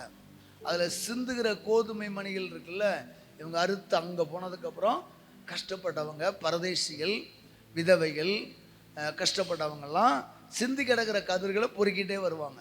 இது தேவனுடைய நீதி. அடுத்து ஆண்டவர் சொல்ல, நீ ஒட்ட அறுக்காத, கொஞ்சம் சிந்த விடுங்கிறாரு. ஏன்னா பரதேசிகளை நான் என்ன செய்யணும்? போஷிக்கணும். இஸ்ரவேலுக்கு கர்த்தர் கொடுத்த பிரமாணம். அவ்வளோத்தை தின்ட்டு போயிடாத, கொஞ்சத்தை என்ன செய்ய, சிந்த விடு, வேணுக்குன்னே சிந்த விடுங்கிறார். அதனால இதை பொறுக்கிறதுக்கு ஒரு டீம் போகும். ஆமாம், பொறுக்கிறதுக்கு ஒரு டீம் போகும். நம்ம ஊர்லலாம் அதை பார்க்க முடியாது. ஆமாம், அறுக்கிறவங்களுக்கே ஒரு வாய் கொடுக்க மாட்டாங்க சம்பளத்துக்கு. துட்டை வாங்கிட்டு போ, உனக்கு என்ன கிடையாது. நிலக்கடலை பிடுங்க போகிறாங்க, சில இடத்துல கூலி மட்டும்தான், கடலை கூட கிடையாது. சில இடத்துல கடலை கூலியாக கொடுப்பாங்க. யாரும் பறக்க முடியாது. ஆமாம், யாருமே பிறக்க முடியாது. அப்படி ஸ்ட்ரிக்டாக இருக்கும். அவங்க பிறக்கி அறுத்து எல்லாம் களத்துலேருந்து அள்ளிட்டு மூடை கட்டி போனதுக்கப்புறம் சில பேர் கிண்டி பறக்குவாங்க. 1-2 கடலை கிடைக்கும், அதை எடுப்பாங்க. ஆனால் இஸ்ரவேல் தேசத்தில் அப்படி இல்லை. அறுத்து அவர்கள் களத்துக்கு போகும்போதே ஒரு டீம் அறுத்துக்கிட்டே போகும், பின்னாடி ஒரு டீம் பொறுக்கிக்கிட்டே வரும். இப்போ இந்த மருமக சொல்கிறா, நான் பொறுக்கி கொண்டு வருகிறேன். மாமி நீங்கள் வீட்டில் இருங்க, நான் பொறுக்கிட்டு வரேன். யாருடைய கண்களில் எனக்கு தயை கிடைக்குமோ கர்த்தர் தயவு தருவாராக. எனக்கு யாருடைய கண்களில் தயை கிடைக்குமோ அங்கே நான் போகிறேன் அப்படின்னு சொல்லிட்டு ஸ்தோத்திரம்ட்டு போகிறா. போகும்போதே நிறைய வயல்வெளி இருக்கு. டக்குன்னு எதில் இறங்கலை. திடீரென்று ஆவியால் ஏவப்பட்டு அவள் ஒரு வயல் நிலத்தில் இறங்குகிறாள். அந்த வயல் நிலத்தை குறித்து சொல்லப்படுகிறது, தற்செயலாய் 3வது வசனத்துல தற்செயலாய் அவளுக்கு நேரிட்ட அந்த வயல் நிலம் எலிமெலேக்கின் வம்சத்தானாகிய போவாசுடையதாய் இருந்தது. ஹல்லேலூயா. இவ விசாரிக்கல, எலிமெலேக்கு வயல் நிலம் எங்க இருக்குன்னு விசாரிக்கல. அவ பாடி போறா, தற்செயலா இறங்குறா. யாருடைய வயல் நிலமா இருக்கு? எலிமெலேக்கு மாமனாருடைய பங்காளி, சொந்தக்காரனுடைய வயல் நிலமா இருந்தது. அந்த வயல் நிலம் ஓனருடைய பேர் முதல் வசனத்தில் பார்க்கிறோம், போவாஸ் என்னும் பேருடையவன். அவன் மிகுந்த ஆஸ்திக்காரனாக இருந்தான். அல்லேலூயா. ஏசப்பா எங்க இறக்குறாரு? ஆசீர்வாதமான ஒரு இடத்துல. அதை விட பெருசு என்ன தெரியுங்களா? அந்த போவாஸுடைய சுபாவங்கள். கடவுள் ஒரு பெண்ணை ஆசீர்வதிக்கும்படி கொண்டு போகிறார் என்றால் நல்ல இடத்திற்கு கொண்டு போகிறார். அந்த போவாஸை குறித்து நாம் பார்க்கலாம். அவன் மாட்டு வண்டியில் சாரட்டில் இறங்கின உடனே என்ன பண்றாரு? வாசிங்க 2வது அதிகாரம் 4வது வசனம். அப்பொழுது போவாஸ் பெத்லகேமில் இருந்து வந்து அறுக்கிறவர்களை பார்த்து கர்த்தர் உங்களோட இருப்பாராக என்றான். அதற்கு அவர்கள் கர்த்தர் உம்மை ஆசீர்வதிப்பாராக என்றார்கள். Praise God. ஹல்லேலூயா. போவாஸ் வயல்நிலத்தை விட்டு இறங்கின உடனே ஆண்டவர் உங்களோடு இருப்பாராகன்னு ஒரு இழுப்பானா. அந்த காலத்தில் பாடிக்கிட்டே தான் பேசுவாங்க. விவசாய நிலங்களாகட்டும், கடினமான வேலை, இவர்களெல்லாம் ஆண்டவர் உம்மோடும் இருப்பாராக. எப்படி நல்ல வயல் நிலம் பார்த்தீங்களா? இன்னைக்குள்ள முதலாளிமார் அப்படியா? இறங்கின உடனே ஏதாவது ஒரு மிஸ்டேக் இருக்கு, ஏழை அந்த நாயகை என்னை ஊரை திட்டி அதுக்கப்புறம் தான் வயலுக்குள்ளே இறங்குவாங்க. பருத்திக்காட்டில் இறங்குறவனாகட்டும், வயல் காட்டில் இறங்குறவனாகட்டும், அலுவலகத்தில் இறங்குறவனாகட்டும், அலுவலகத்தில் வந்த உடனே கடன்னு ஒரு இறைச்சல் உண்டாகுது. பிளஸ்ஸிங்கள். ஆனால் இந்த போவாஸை பார்த்தீங்களா? எவ்வளவு தயவுள்ள வார்த்தை, எவ்வளவு தயவுள்ள வார்த்தைன்னு பாருங்க. களத்தில் இறங்கின உடனே, ஒருவேளை நீங்கள் ஒரு முதலாளியாக இருக்கலாம், இங்கே இருக்கிற நீங்கள் ஒரு 10 பேருக்கு வேலை கொடுக்குறவங்களா இருக்கலாம். வேலையாட்களை சந்தித்து ஆண்டவர் உங்களை ஆசீர்வதிப்பாராக. இந்த காலை பொழுது நல்லதா இருப்பதாக பேசுகிறேன். இந்த ஃபாரினர்ஸ் கம்பெனிலாம் பார்த்தீங்கன்னா ஒரு டீன், அந்த ஒரு தலைவர், அந்த ஒரு எம்டிஓ முதலாளி தான் இல்லை. சில கார்ப்பரேட் கம்பெனிலலாம் முதலாளி யாருன்னே தெரியாது. ஹையர் ஆஃபீஸர் வருவாங்க. வரும்போது எல்லாரும் எழுப்பி நின்று good morning sir, good morning sir, good morning சார்னு சவுண்டு நல்ல வரத்தக்க அடிப்பாங்க. அப்படியே அடிச்சு இப்போ வர நம்ம இப்படி தான். இப்போ வார்த்தை வர மாட்டேங்க, முதலாளிக்கு வர மாட்டேங்க, தொழிலாளிக்கு வர மாட்டேங்க. வாயை திறந்து குட் மார்னிங் சார். அதே போல் கிறிஸ்தவங்க ஒருவரை ஒருவர் சந்திக்கும் போது வாயை திறந்து கர்த்தருக்கு ஸ்தோத்திரம் சொன்ன காலம் போய், அப்புறம் கர்த்தர் போய் ஸ்தோத்திரம், இப்போ ஸ்தோத்திரம் போய் இத்திரம். ஒருவரை ஒருவர் சந்திக்கும் போது சொல்லுகிறேன், ராமேஸ்வரத்தில் நான் சபை நாட்டி ஊழியங்கள் செய்யும்போது பார்ப்பேன், அங்குள்ள பிரதர்ஸ் ரொம்ப அன்பா, பாஸ்டர் கர்த்தருக்கு ஸ்தோத்திரம் வாங்க. அங்கேருந்து வரும்போது கையை கூப்பிட்டு பாஸ்டர் கர்த்தருக்கு ஸ்தோத்திரம். நம்ம ஊர்லலாம் பாஸ்டர் ஸ்தோத்திரம். யாருக்கு ஸ்தோத்திரம்? பாஸ்டருக்கா? இல்லை, கர்த்தருக்கு. என்னை பார்த்தீங்கன்னா பாஸ்டர் கர்த்தருக்கு ஸ்தோத்திரம், pastor praise the Lord, pastor கர்த்தருக்கு ஸ்தோத்திரம். இப்போ பாஸ்டர் ஸ்தோத்திரம் போய் இப்போ பாஸ்டர் வர மாட்டேங்க, ஸ்தோத்திரம். ஆத்திரம். சில ஆளுகளுக்கு ஆத்திரமா ஸ்தோத்திரம் இஸ்ஸு வர மாட்டேங்க. நம்ம வாயிலிருந்து ஒருவரை ஒருவர் ஆசீர்வதிங்கள். ஆதி சபை ஒருவரை ஒருவர் சந்திக்கும் போது என்ன சொல்லுவாங்களா? மாரநாதாமாங்க. என்ன சொல்லுவாங்களா?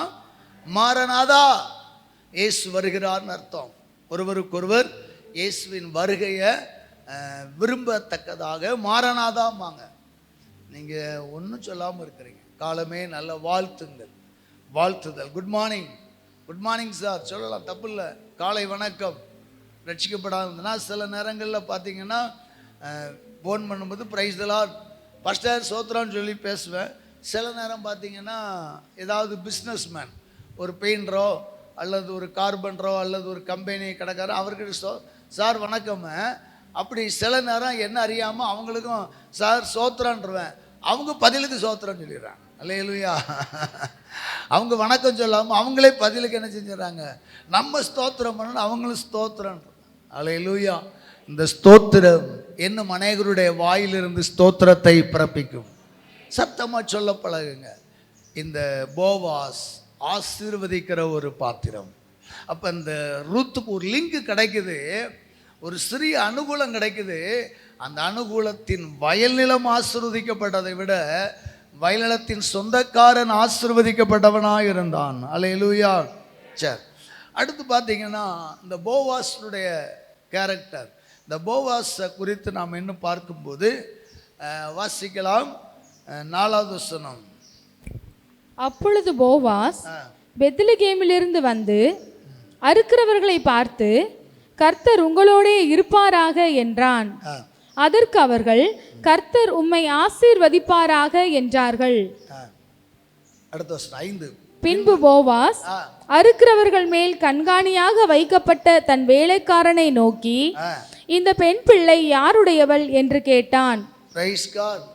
இங்கே இந்த போவாஸை குறித்து வேதம் இயேசுவுக்கு ஒப்பாக சொல்லப்படுகிறது. அல்லேலூயா. கரிசனை உள்ள போவாஸ், கரிசனை உள்ள போவாஸ். நல்லா கவனிங்க. ஒரு முதலாளி சம்பளம் கொடுக்கிற வேலைக்காரர்களை விசாரிப்பான். 10 பேருக்கு சம்பளம் கொடுக்குறான்னா 10 பேர் வந்துட்டாங்களா, வேலை செய்கிறாங்களா, அவங்க அறுக்கிறாங்களா, கெட்டுறாங்களா, அவன் கண்ணு யாரை நோக்கி பார்க்கும் சொல்லுங்க? வேலைக்காரர்களை நோக்கி பார்க்கும், வேலை செய்கிறவனை தான் நோக்கி பார்க்கும். ஆனால் இவன் கண் பொறுக்கிறவர்கள். இந்த ரூத்து மட்டும் இல்லை, என்ன சில பேர் பொறுக்கிறாங்க. ஆமாம், அந்த காலத்தில் பொறுக்கிறதுக்கும் கூட்டங்கள் நிறைய வரும். அநேகர் பொறுக்கி கொண்டிருந்தாலும் அவனுடைய கண்கள் விசேஷித்த விதமாய் கண்காணியாய் வைக்கப்பட்ட கண்காணியை பார்த்து, கண்காணியே, பரிசுத்த ஆவியானவரே, இந்த லாஸ்ட் சேர்ல முந்தின சேர்ல இருக்கிற பிள்ளை யாருன்னு கேட்பாராம். இயேசுநாதர் விசாரிப்பார். அல்லேலூயா. உனக்கு ஒருவர் இருக்கிறார், உன்னை விசாரிக்க துடிக்கிறார்னு பாடுறோம்ல. ஏசப்பா சபையில உலாவுகிற போது பரிசுத்த ஆவியானவர் இடத்துல விசாரிப்பார். நீங்கள் நினைக்கிறீங்க நாம் ஏதோ இந்த சபைக்கு வந்தோம், ஏதோ அக்கா சொல்லி வந்தோம், அம்மா சொல்லி வந்தோன்னு. ஆனால் இந்த திருச்சபைக்கு நீங்கள் வரும்போது உங்களை எனக்கு தெரியாமல் இருக்கலாம், ஆனால் இங்கே அசைவாடுகிற ஆவியானவர் பார்க்கிறார். யார் அந்த பெண் பிள்ளை? மிகுந்த கவலையோடு இருக்கிறாளே. யார் அந்த பெண் பிள்ளை? மிகுந்த வேதனையோடு இருக்கிறாளே. யார் அந்த பெண் பிள்ளை? கணவனால் கைவிடப்பட்ட நிலையில் வந்திருக்கிறாளே, அவள் யார் என்று கேட்கிற பரிசுத்த ஆவியானவரின் சத்தம். அல்லேலூயா. எத்தனை பேர் இருக்கிறாங்க? வேலைக்காரங்களை விசாரிக்கல, நேற்று வரைக்கும் பொறுக்கிறதுக்கு சில பேர் இருந்தாங்க, அவளை விசாரிக்கல. ஆனால் இந்த ரூத்து மேலே கர்த்தருடைய கண்களில் தயவு கிடைத்தது. யார் இந்த பெண்? இந்த பெண் பிள்ளைக்கு கண்காணியாய் வைக்கப்பட்ட அந்த வேலைக்காரன் சொல்லுகிறான், ஐயா, இவள் மோவாபிய பிள்ளை. நகோமி மருமகன் சொல்லிட்டு விட்டுற வேண்டியதுதானே? நல்லா கவனிங்க. இந்த கண்காணி என்ன சொல்லணும்? ஐயா, அதுவா நகோமி மருமகள், அதோட விட்டுறலாம். ஆனால் அவன் என்ன சொல்கிறான் தெரியுமா? மோவாபிய பிள்ளை, அடிமைத்தனத்தின் பிள்ளை, சாபத்தின் பிள்ளை. ஸோ அவளுடைய வீக்னஸ் பாயிண்ட். ஏன்னா அவளுக்கு எதுவும் ஸ்பெஷலாக அவர் இறக்கம் செஞ்சிடக்கூடாதுன்னு சொல்கிறான். ஏனென்றால் அப்படி அடிமைத்தனத்தில் உள்ள பிள்ளைகளுக்கு இவர்கள் பாத்திரத்தில் தண்ணீர் கொடுக்க மாட்டார்கள். யூதர்களுக்கு குடிக்க கொடுப்பாங்க. பொறுக்கி கொள்ள வந்த ஒரு விதவை, பொறுக்கி கொள்ள வந்த ஒரு குருடன், கண்ணு தெரியாத ஒருத்த வாரானா அந்த யூதனுக்கு கூட கிளாஸில் தண்ணி கொடுப்பாங்க. சமாரிய பெண், மோவாபிய பெண்களுக்கு தண்ணி கொடுக்க மாட்டாங்க. அதனால தான் அவன் சொல்கிறான், அவள் விதவை, நகோமியினுடைய மருமக. ஆனால் விசாரித்தேன், கண்காணியில் விசாரிச்சிருவார்ல, கண்காணியில் அவர் சூப்பர்வைசரில் அவர் விசாரிச்சிட்டார், பயோடேட்டா எல்லாம் எடுத்துட்டாரு. யார்? நகோமி மருமக. அப்படியா? உனக்கு எந்த ஒரு மோவாப்? அப்போ நீ மோவாபிய தேசத்து பிள்ளை? ஆமாம். அதெல்லாம் விசாரிச்சிட்டார். அதனால சொல்கிறாரு, எஜமான், பண்டம் பாத்திரத்தை கொடுத்துடாதீங்க. சொல்லுங்க, பண்டம் பாத்திரத்தை கொடுத்துடக்கூடாது. அவள் யாருடைய பிள்ளை? மோவாப் தேசத்தின் பிள்ளை. அல்லேலூயா. அன்பானவர்களே, ஒருவேளை உங்களுக்கு இரக்கம் கிடைக்கிற இடத்துல, உங்களுக்கு நன்மை கிடைக்கிற இடத்துல, ஒருவேளை சில நேரங்களில் சில இடையூறுகள் கூட இருக்கலாம். ஆனால் அதையும் தேவன் மாற்றுவார். அல்லேலூயா. என்ன பண்ணுறாரு? அப்படியா, சரின்னு சொல்லிட்டு அந்த கண்காணி அறுக்கிறவர்கள் பிறகு அரிக்கட்டுகளிலிருந்து சிந்தனதை பொறுக்கிக் கொள்ளுகிறேன் என்று என்னிடத்தில் கேட்டுக்கொண்டால் காலமே துவக்கி இதுவரைக்கும் இங்கே தான் இருக்கிறார். இப்போது அவ குடிசைக்கு வந்து கொஞ்ச நேரம் ஆயிற்று, இளைப்பாறும்படி வந்திருக்கின்ற. உடனே போவாஸ் சொல்றான், ரூத்தை பார்த்து வாசிக்கலாம் 8வது வசனம். அப்பொழுது போவாஸ் ரூத்தை பார்த்து, மகளே கேள், பொறுக்கிக் கொள்ள வேறு வயலில் போகாமலும் இவ்விடத்தை விட்டு போகாமலும் இங்கே என் ஊழியக்கார பெண்களோடு கூடவே இரு. பிரைஸ் காட், ஹல்லேலூயா. போவாசுடைய கண்களிலே தயவு கிடைக்கிறது. இவ இன்னைக்கு வந்துட்டு நாளைக்கு போயிடுவா, நாளைக்கு வேற வயல்வெளிக்கு போவா என்று அநேகர் எதிர்பார்த்தார்கள். ஆனால் போவாஸ் சொல்றான், மகளே கேள், நீ பொறுக்கி கொள்ள வேற வயலுக்கு போக வேண்டாம், இந்த இடத்தை விட்டு போக வேண்டாம், இங்கே என் ஊழியக்கார பெண்களோடு கூடவே இரு. அங்க ஸ்டாப்ஸ் இருக்காங்க, அறுக்கிறவர்கள் எங்கள் சகோதரிகள் இருக்கிறாங்க, அவங்க தங்குற இடத்துல நீ தங்கிக்க. நைட் ஆயிட்டுனா கூட நீ வீட்டுக்கு போக வேண்டாம், நேரம் ஆயிட்டுனா இங்கே தங்கிக்க, உனக்கு எல்லா வசதியும் தருகிறேன். அது மாத்திரம் இல்லை, 9வது வசனத்தை பாருங்க. தேவனுடைய பாதுகாப்பை நாம் கவனிக்கலாம். அறுப்பறுக்கும் வயலை நீ பார்த்து அவர்கள் பிறகைப்போ ஒருவரும் உன்னை தொடாதபடிக்கு வேலைக்காரருக்கு கட்டளையிட்டு இருக்கிறேன்.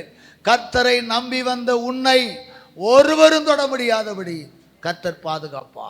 அல்லேலூயா. போவாஸ் சொல்றாரு, ருத்தே மகளே, கர்த்தரை நம்பி வந்திருக்கிற, ஆமா ஒருத்தரும் உன்னை தொட முடியாது, ஒருவரும் உன்னை தொடாதபடிக்கு. அப்படின்னு என்னத்தான், உன்னை அடிமை தானே, அங்க தள்ளிப்போ, அடிமை தானே, இந்த நிழல்ல இராத, விலகிப்போ, அடிமை தானே, தண்ணியை குடிக்காத அப்படின்னு சொல்லி உன்னை யாரும் அலட்சியப்படுத்த முடியாது. என் வேலைக்காரருக்கு சொல்லி இருக்கிறேன். ஒரு அல்லேலூயா சொல்லுங்களேன். எத்தனை பாதுகாப்புகள். அல்லேலூயா. நம் ஆண்டவரை நம்பி வரும்போது எத்தனை அனுகூலம் என்று பாருங்கள். மாமி, உங்க ஆண்டவர் தான் என் ஆண்டவர் என்று என்னைக்கு சொன்னாலோ அன்றைக்கு ஆண்டவர் அவளை ஹேர் பண்ண ஆரம்பிச்சிட்டாரு, அவளை தத்தெடுக்க ஆரம்பித்து விட்டார். அவள் மீது தேவன் கரிசனையாக இருந்தார். தேவன் கரிசனை கொண்டதினால் போவாஸ் கரிசனை கொள்ளுகிறான். வாசிக்கலாம் அடுத்த வசனம். அடுத்து சொல்றாரு, உனக்கு தாகம் எடுத்தால் என்ன செய், தண்ணீர் குடங்கள் அண்டைக்கு போய் வேலைக்காரர் மொண்டு கொண்டு வருகிறதிலே குடிக்கலாம். அல்லேலூயா. ஆமா, தாகம் எடுத்தால் நீ தண்ணீருக்காக வேற எங்கேயும் அலைய வேண்டாம், என் வேலைக்காரர்கள் கொண்டு வருகிற தண்ணீரை குடித்து கொள்ளலாம். வயக்காட்டில் பாத்திக்காட்டில் வேலை பார்த்துருக்குற நாங்கள்லாம் சின்ன வயசில் சும்மா ஜாலியாக வேலைக்கு போன காலங்கள் உண்டு. வடக்க எங்களுடைய மாமா அளவு உண்டு, டிடிஆர்னு, அவர் அளத்துக்கெல்லாம் போயிருக்கிறோம். சும்மா 4 நாள் லீவு, குவார்ட்டர் லீவுக்கு. ஆமாம், ஏதாவது சம்பளம் தருவார், அடுத்தவங்களோட 10 விஷயம் குறைச்சி தருவார், எங்களுக்கு ஒரு ஜாலி செலவுக்கு. அப்போ பார்த்தீங்கன்னா தண்ணி பிரச்சனை தான் பெருசாக இருக்கும். தண்ணி ஒரு இடம் இருக்கும், இது எங்களுக்கு, நாங்கள் நிலையாளும்பாங்க, நீங்கள் சித்தாள், நீங்கள் கையாள். நிலையாள் என்றால் நிரந்தரமாய் வேலை பார்க்கிறவர்கள், ஸ்டாஃபு. எங்களுக்கு தரமாட்டாங்க, கொண்டு போகிற தண்ணி இல்லைன்னு அவங்ககிட்ட கேட்குற சண்டையாக இருக்கும். அதே போல் தான் வயலிலும், ஏன்னா வெகு தூரத்திலிருந்து சுமந்து செல்லுவார்கள். அவரவர்கள் ஒரு குடத்தை கொண்டு போவாங்க, 4 பேர் ஒருத்தருக்குன்னு வச்சுருப்பாங்க.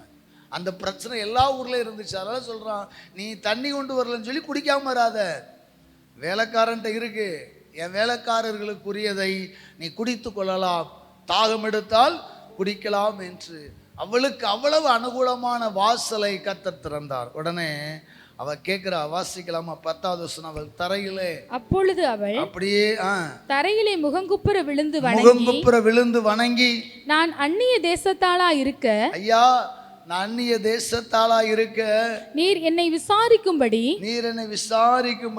எனக்கு எதினாலே உம்முடைய கண்களில் தயை கிடைத்தது என்றாள். எனக்கு எதினாலே உம்முடைய கண்களில் தயை கிடைத்தது ஐயா என்று காலில் விழுந்தாள். இயேசுநாதனுடைய காலில் விழுந்தாள். அங்கே வாசிக்கலாம், ஐயா எதினாலே எனக்கு, நான் அந்நிய தேசத்தாளாக இருக்க, நான் உங்க ஊர்க்காரி கிடையாது, நான் விருத்த சேதனமுள்ள இஸ்ரவேல் தேசத்தை சார்ந்தவள் அல்ல, நான் அந்நிய தேசத்துக்காரி. ஆனா என் மேல இத்தனை அன்பு, இத்தனை தயவா, என் மேல இவ்வளவு அன்பு வச்சிருக்கிறீங்களே, என்னையா காரணம்? பிரலையிலையா சொல்லுங்களேன். ஏசப்பா உங்க மேல இதை விட மேலான அன்பு வச்சிருக்கிறாங்க. எத்தனை பேர் விசுவாசிக்கிறீங்க? நான் இயேசுவை ஏற்றுக்கொண்டு சபைக்கு செல்கிறேன். அப்போது ஒரு முறை ஒரு சண்டே ஸ்கூல் டீச்சர்ஸ் மீட்டிங், விபிஎஸ்க்காக ஆலோசனை கூட்டம். அப்போது என்னை ரட்சிப்பு இடத்துல ஜாக்கப் பண்ண கூட இருக்கிறேன். நானும் அவர் ஒரே சபைக்கு போயிருக்கணும். அப்போ சில வேலைகளை ஆர்வமாய் செய்ய நான் கையை வசுத்துக்கிறேன். என்னை மட்டம் தட்டினார்கள். வேண்டாம் வேண்டாம், 2-3 காரியத்துக்கு வாலண்டியர்ஸ் வேண்டாம், டீச்சரும் வேண்டாம், ஒன்றும் வேண்டாம், கதை சொல்ல ரொம்ப கஷ்டமாயிட்டு நான் ஜாக்கப்னு எடுத்தேன். ஏன்னா என்னென்ன நம்மளை பயன்படுத்தவே மாட்டேங்க. அங்கே நம்ம டீமில், காஸ்பல் டீமில் நம்ம எவ்வளோ கலக்கிறோம், நம்மளை பயன்படுத்தவே மாட்டேங்க. விடுறா விடு சரி. ஆனால் என்னன்னு கேட்டிங்கன்னா, நான் அப்போ வரைக்கும் ஞானஸ்தானம் எடுக்கலை. என்ன செய்யலை? ஞானஸ்தானம் எடுக்கலை.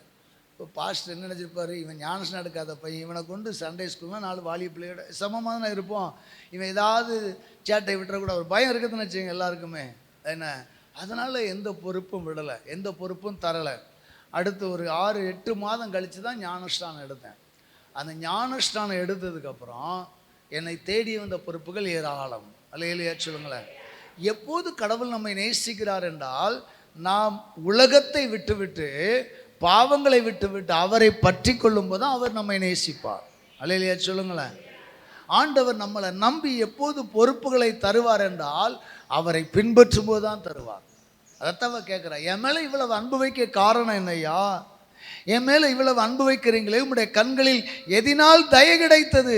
என்னை இவ்வளவாய் விசாரிக்கிறீர், இவ்வளவாய் என் மேல் அக்கறையாய் இருக்கிறீர். நான் அந்நிய தேசத்துக்காரி, பிரஜாதி, என் மேலே இவ்வளவு அன்பா? அப்பதான் போவாஸ் சொல்றார், வாசிக்கலாப்பா. போவாஸ் பிரதியுத்தரமாக, உன் புருஷன் மரணமடைந்த பின்பு நீ உன் மாமியாருக்காக செய்ததும், நீ புருஷன் மரணமடைந்த பின்பு உன் மாமியாருக்காக செய்ததையும்.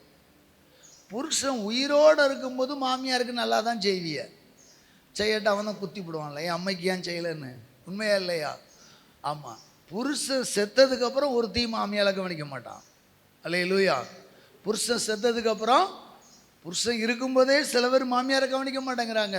புருஷன் செத்துட்டான்னா மாமி செத்துடணும், இல்லைன்னா சாவடிச்சிருவாள். இன்னைக்கு அப்படிப்பட்ட நிறைய மருமக்கள்மார் உண்டு. ஆனால் இந்த ரூத்து என்ன செய்தாலாம், புருஷன் செத்ததுக்கப்புறம், மச்சான் செத்ததுக்கப்புறம், மாமனார் செத்ததுக்கப்புறம் மாமிக்கு செய்ததை நான் கேள்விப்பட்டேன். ஒரு இல்லையா சொல்லுவோமா? ரூத்தே, உன் நற்குணங்களை கேள்விப்பட்ட, உன் மாமியாருக்காக நீ செய்ததையும், நீ உன் செய்ததை நான் என்ன செய்தேன். அப்போ எவ்வளவு கடவுள் நம்முடைய நற்கிரிகளை பார்க்கிறார். எத்தனை பேர் விசுவாசிக்கிறீங்க? ஆண்டவர் நம்முடைய நற்கிரிகளை பார்க்கிறாருங்க. உங்கள் நற்கிரிகளை பார்த்து அதற்கேற்ற பலனை தான் ஆண்டவர் அருளுவார். வெளிப்படுத்தின விசேஷத்தில் சொல்லுது, அவனவனுடைய கிரியலுக்கு தக்கதாக நான் அளிக்கும் பலன் என்னோடு கூட வருகிறது, என்னோடு கூட வருகிறது. நம்ம திருச்சபையில் சில மக்கள் பார்த்துருக்குறேன், நானே பார்த்துருக்குறேன். புருஷன் இல்லை, ஆனாலும் மாமியார் அவ்வளவு கவனித்த அநேக அக்காமார்கள் உண்டு. தன் மாமியார் சாகிறவரை இந்த மாமியாரை ஒரு குழந்தையை போல தொடச்சி எடுத்து பராமரித்த நல்ல அக்காமாரெலாம் இருக்கிறீங்க. அதற்காக தேவனை துதிக்கிறேன். என்ன எல்லாரும் அப்படி இருக்கணும்னு விரும்புகிறேன். மாமியாரை நேசிங்க. புருஷன் இருக்கிறதுனால, புருஷன் உழைப்பு வர்றதுனால புருஷனுக்கு போய் 10 ரூபா கொடுக்கறது, மாமியாருக்கு ஒரு 10 ரூபா கொடுக்கறது, ஒரு 50 ரூபா பலகாரம் வாங்கி கொடுக்கறது அல்ல. புருஷன் இல்லாத பட்சத்தில் அதை போவாஸ் ரிசர்ச் பண்ணியிருக்கிறான். கடவுள் நம்மளை ஆசீர்வதிக்கிறார்னா நம்ம ஜெபத்தை மட்டும் கேட்க மாட்டார், நம்முடைய பேக்ரவுண்ட் எல்லாம் ஆராய்கிறவர். சில நேரங்களில் இன்டர்வியூக்கு வருவாங்க, ஃபஸ்ட் இன்டர்வியூ, அந்த இன்டர்வியூ ஷீட்டை வச்சு விசாரிப்பாங்க, அனுப்பிடுவாங்க. சரி சார் அடுத்த வாரம் வாங்கினே. அடுத்து இன்விகேஷன் உண்டு. என்ன, அதாவது புலனாய்வு பிரிவுன்னு ஒன்று இருக்குது. பெரிய பெரிய கார்ப்பரேட் கம்பெனியில் அவன் பழைய கம்பெனி, அவன் ரிலேஷன்ஷிப் வரைக்கும் விசாரிப்பாங்க. விசாரித்து தான் அதுக்கப்புறம் வேலை கொடுப்பாங்க. ஏன் தெரியுமா? இவன் பழைய கம்பெனிலேருந்து எதுக்கு வந்தான், ஏன் சண்டை போட்டு வந்தான், சண்டை போட்டு வந்தானா, சம்பளம் பிடிக்கலன்னு வந்தானா, அங்கே களவான்ட்டு வந்தானா, நேர்மையாக வந்தானா, இதெல்லாம் விசாரிச்சுட்டு தான் புது கம்பெனி வேலை கொடுக்குது. ஒரு கம்பெனி உன் கடந்த காலங்களை விசாரிக்கிறது என்றால், உங்களையும் என்னை படைத்த ஆண்டவர் நம்மை ஆசீர்வதிப்பதற்கு முன்னதாக என் கிரிகளை விசாரிப்பார். அல்லேலூயா சொல்லுங்களேன். அதனால ஜெபம் பண்ணுங்க, வேண்டான்னு சொல்ல, நற்கிரிகளை செய்யுங்கள். அன்பான மருமக்கள் மாறே, உங்கள் மாமியாருக்கு மட்டுமல்ல, மாமனாருக்கு, கணவருக்கு, பிள்ளைகளுக்கு, எல்லாத்துக்கும், சமுதாயத்துக்கு, சொசைட்டிக்கு, உங்களை சுற்றி இருக்கிற உறவுகளுக்கு நன்மை செய்யுங்கள். ஆண்டவர் உங்களை ஆசீர்வதிப்பார். நம்பர் 1. நம்பர் 2 அடுத்து வாசிக்கலாமா? அடுத்து சொல்றாரு, நீ உன் தகப்பனையும் உன் தாயையும் ஆ, உன் ஜென்ம தேசத்தையும் விட்டு முன்னே நீ அறியாத ஜனங்களிடத்தில் வந்ததும் எல்லாம் எனக்கு விவரமாய் தெரிவிக்கப்பட்டது. ஹல்லேலூயா. இரண்டாவதாக, நான் உன்னை பற்றி விசாரித்திருக்கிறேன். எல்லாம் எனக்கு சொல்லப்பட்டது, எல்லாம் எனக்கு விவரமா சொல்லப்பட்டது. முன்பின் அறியாத தேசம், நீ பாத்திராத சொந்தங்களை ஏத்துக்கிட்டா பத்தியா. இந்த தேசத்துக்கு வரல, சொந்தங்கள் அறியல, நகோமியினுடைய பேக்ரவுண்ட் உனக்கு தெரியாது. ஆனாலும் நகோமியின் குடும்பத்தை நீ நேசித்து நகோமி பின்னாடி வந்ததையெல்லாம் எனக்கு விவரமாய் தெரிவிக்கப்பட்டது. அடுத்து வாசிங்க, 12ஆம் வசனத்துல சொல்றாரு, உன் செய்கைக்கு தக்க பலனை கர்த்தர் உனக்கு கட்டளையிடுவாராக. கர்த்தர் உனக்கு கட்டளையிடுவாராக. இஸ்ரவேலின் தேவனாகிய கர்த்தருடைய செட்டைகளின் கீழ், இஸ்ரவேலின் தேவனாகிய கர்த்தருடைய செட்டைகளின் கீழ் அடைக்கலமாய் வந்த உனக்கு அவராலே நிறைவான பலன் கிடைப்பதாக என்றான். நிறைவான பலன் கிடைப்பதாக. ஹல்லேலூயா, ஹல்லேலூயா. பர்சனல் கேரக்டர், ரிலேஷன்ஷிப், கடவுள் மீது நம்பிக்கை, ஆண்டவர் மீது நம்பிக்கை. நீ முன்ன பின்ன தெரியாத ஒரு தெய்வத்தை இவ்வளவு உறுதியா பற்றி கொண்டா தெரியுமா? அந்த தெய்வத்தை நம்பி யார் வந்தாங்களோ அவர்களை யெகோவா தேவன் கைவிடவே மாட்டார். ஹல்லேலூயா. யெகோவா தேவன் கைவிடவே மாட்டார். நீ நம்பி வந்த தேவன் சர்வ வல்லமை உள்ள தேவன். விக்கிரகங்களெல்லாம் விட்டுட்டு, உன் ஜென்ம தேசத்தை விட்டுட்டு, உன் சொந்த பந்தத்தை விட்டுட்டு, உன் குலதெய்வங்களை விட்டுட்டு, உன் கலாச்சாரங்களை விட்டுட்டு, கர்த்தரையும் கர்த்தரின் ஜனங்களை நம்பி வந்த உன்னை அவர் ஆசீர்வதிப்பார். அவருடைய இஸ்ரவேலின் தேவனாகிய கர்த்தருடைய செட்டைகளின் கீழ் அடைக்கலமாய் வந்த உனக்கு அவராலே நிறைவான பலன் கிடைப்பதாக என்று ஆசீர்வதித்தான். அல்லேலூயா. அடுத்த ஆசீர்வாதமா பேசிட்டு போயிட்டான். அடுத்த காரியங்களை சுருக்கமாக சொல்லி ஜெபிக்க விரும்புகிறேன். அடுத்து இவள் மாமியார்கிட்ட பேசுகிறா. இது யாருடைய வயல்வெளி? போவாஸ். ஓ, இவன் நம்முடைய சொந்தக்காரன், நம்முடைய பங்காளி என்று பேசுகிறாள். சரின்றாங்க. அதுக்கப்புறம் என்னென்னா, அந்த நகோமிக்கு வயல் நிலங்கள் இருந்தது. நகோமியினுடைய வயல் நிலங்கள் விற்கப்பட வேண்டும். அவள் கஷ்டத்தில் விற்கிறா இருந்தால் அந்த கால மரபு என்னென்னா, சொக்காரம் தான் வாங்கணும். தமிழர்கள் பண்பாடு அப்படிதான். அண்ணன் இடத்த தம்பிக்கு தான் விற்கணும். தம்பி கஷ்டப்பட்டு விற்றா அண்ணனுக்கு தான் விற்கணும். அதான் முறை ஒரு காலத்தில். இப்போ அண்ணன் வேணுக்குன்னே தம்பி கொடுக்காம எவனுக்காக கொடுக்குறான். தம்பிக்காரன்னு அண்ணனுக்கு கொடுக்கக்கூடாது. எவனுக்கு கொடுத்தாலும் சரி அண்ணனுக்கு கொடுக்க மாட்டேன். இப்படி மாறினதின் சாபம் தான் எனக்கு குடும்பங்கள்லாம் கஷ்டத்துலையும் தரித்திரத்தில் இருக்கு. அந்த இஸ்ரவேல் மரபு சட்டம் என்னன்னா, பங்காளிக்கு தான் விற்கணும். இப்போ இந்த போவாஸ் யாருன்னா ஒரு பங்காளி. யாரு சொல்லுங்க? பங்காளி. ஆமாம், மச்சாமரை. இந்த ரூத்துக்கு மச்சாமரை தான் வருது. ஆமாம், நகோமிக்கு மகன் முறையில் வருது. அப்போ வயல் நிலத்தை விற்கும்போது 2 பேர் இருக்காங்க பங்காளி. அதில் ஒரு பங்காளி இந்த போவாஸை விட உரிமையான மூத்தவன். அவன் நான் வேண்டாம், எனக்கு வேண்டான்றதான். ஏன்னா சொத்தை வாங்குறவன் ரூத்தையும் வாங்கணும், அண்ணனுடைய குடும்பத்தை கட்டணும், அண்ணனுக்கு ஒரு வாரிசை உண்டாக்கணும். நீ 2வது பொண்டாட்டியாக கூட கட்டிக்கலாம், பொண்டாட்டியாக கட்டிக்கலாம், 2வது ஏதோ ஒன்று கட்டிக்கிடணும். இப்படி ஒரு லா இருக்குது. அதனால் அந்த முறையான பங்காளி எனக்கு வேண்டான்ட்டான். அப்போ அடுத்து யார்? போவாஸ். நீ தான் முடிக்கணும். போவாஸ் அந்த ரூத்தை திருமணம் செய்தான். கரங்களை தட்டி ஒரு அலையிலையா சொல்லுவோமா? அல்லேலூயா, அல்லேலூயா. இந்த போவாஸ் ரூத்தினிடத்தில் யாரை பெற்றானா? வாசிங்க. அந்த ரூத் 4வது அதிகாரம் 21வது வசனம். சல்மோன் போவாஸை பெற்றான். சல்மோன் போவாஸை பெற்றான். போவாஸ் ஒபேதை பெற்றான். போவாஸ் ரூத்தினிடத்தில் ஓபேதை பெற்றான். அல்லேலூயா. அந்த ஓபேத் ஈசாயை பெற்றான். ஈசாய் தாவீதை பெற்றான். இப்போ இந்த ரூத்து தாவீதுக்கு பூட்டியாக மாறிவிட்டாள். இந்த ரூத்தினுடைய பூட்டம்தான் தாவீது என்கிற நிலைமைக்கு கடந்து வருகிறது. எத்தனை ஆசீர்வாதம் பாருங்கள். அல்லேலூயா. விதவையானவள், விமோசனமற்றவள் என்று சொல்லப்பட்ட நிலை, விதவையின் மூஞ்சில முழிக்கக்கூடாது என்று சொன்ன உலகம், இப்போ அந்த விதவை தான் யாருக்கு? இஸ்ரவேலுக்கு இரட்சகரை பெற்றெடுத்த தாவீதின் சந்ததிக்கு பூட்டியானாள். அல்லேலூயா. நம்ம எல்லாரும் எழும்பி நிற்கலாமா? ஆண்டவருடைய பிள்ளைகளே, ரூத்தினுடைய வாழ்க்கை நிந்தையை மாற்றி போட்டார். ரூத்தினுடைய அவமானம் மாறியது. ரூத்தை கர்த்தர் இஸ்ரவேலுக்கு தாயாக கொண்டு வந்தார். மத்தேயு சுவிசேஷத்தில் இருக்காது, என்ன படிச்சு பாருங்க. எத்தனை பெரிய காரியம், எத்தனை மேலான ஆண்டவர், எவ்வளவாய் துளிர்த்தது என்று பாருங்கள். இந்த ஓர்பால் கட்டிப்பிடிச்சு முத்தம் கொடுத்து போன மாதிரி இவளும் போயிருப்பாளே, ஆனால் இந்த ரூத்தினுடைய அடிமரம் செத்துருக்கும், நகோமியினுடைய அடிமரம் செத்துருக்கும். அந்த நகோமி தன் மருமகளை சொந்த தேசத்துக்கு அழைத்து வந்தாள். இந்த நகோமி ரூத்தை பராமரித்தாள். ரூத்து மாமியாரை பராமரித்தாள். ரூத்து மாமியாருக்காக ஜீவனை கொடுத்தாள். பரிபூரண அன்பை செலுத்தினார். உங்கள் குடும்பங்கள் கட்டப்படணுமா? நம்பர் 1 உங்கள் நம்பிக்கை ஆண்டவர் மேல. நம்பர் 1 உங்க நம்பிக்கை ஆண்டவர் மேல. இனி உங்க தெய்வம் தான் என்னுடைய தெய்வம் ஏத்துக்கிட்டா பாருங்க. டெஸ்ட் பண்ணல. உங்கள் தெய்வம் நல்ல தெய்வமா டெஸ்ட் பண்ணிட்டு வாரேன், வரல, அப்படி வரல. இந்த யெகோவா தேவன் ரூத்துக்கு இதுவரைக்கும் ஏதாவது ஒரு நன்மை செய்தாரா? அதுவும் இல்லை. ஆனா இந்த ரூத்து கர்த்தரை உறுதியாய் பற்றி கொண்டாள். உறுதியாய் பற்றி கொண்டாள். உறுதியாய் பற்றி கொண்டாள். எத்தனை பேர் ஆண்டவராய் இயேசுவை உறுதியாய் பற்றி கொண்டு ஆராதிக்கிறீங்க? ஏதோ அக்கா கூப்பிட்டா அதனால வர்றேன்றீங்களா? ஏதோ அம்மா கூப்பிட்டாங்க அதனால வர்றேன்றீங்களா? இல்ல, உங்க வாழ்க்கை துளிர்க்கணும்னா நீங்க ஆண்டவரை உறுதியாய் பற்றி கொள்ளணும். ஏதோ வர்றேன் போறேன் இருக்காதீங்க. ஏதோ சபையில சேர்ந்துட்டோம், இல்ல, நம்பிக்கை உடையவர்களாய் சேருங்கள்.